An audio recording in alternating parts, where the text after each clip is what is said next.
জয় নিতাই।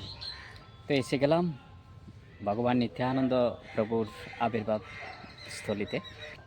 এসে গেলাম শ্রী শ্রী নিত্যানন্দ প্রভুর জন্মস্থান নিতাইয়ের বাড়ি। তো গর্ভবাস বীরচন্দ্রপুর, বীরভূম। জয় নিতাই। তো একচক্রাধামে নিত্যানন্দ প্রভুর আবির্ভাব সম্পর্কে নরহরি চক্রবর্তী ঠাকুর ভক্তি রত্নাকার গ্রন্থে বলছেন।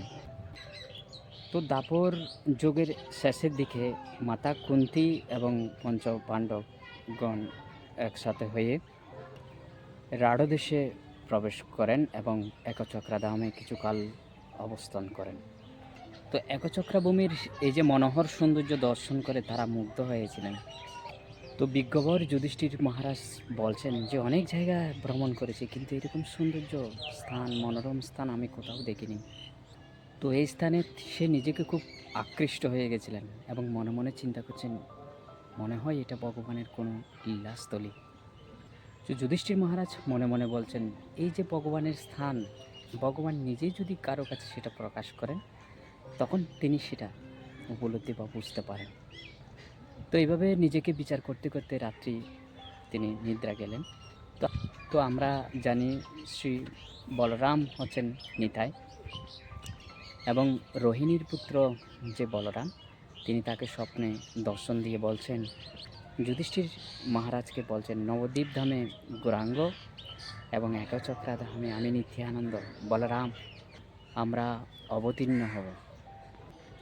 তো এই বলে ইঙ্গিত দেন এবং তাকে শ্বেতদ্বীপ দর্শন করিয়ে তিনি অন্তর্হিত হয়ে যান।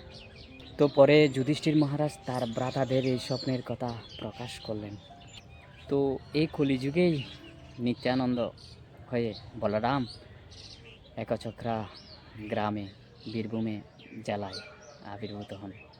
বলছে 1395 শকে 1473 12ই জানুয়ারি তিনি মধ্যাহ্ন সময়ে আবির্ভূত হন। তো তার পিতার নাম হচ্ছে শ্রী মুকুন্দ বন্দ্যোপাধ্যায়। সমাজে তাকে সবাই হাড়াই পণ্ডিত বলে ডাকেন। তো নিত্যানন্দ প্রভুর মাতার নাম হচ্ছে পদ্মাবতী দেবী।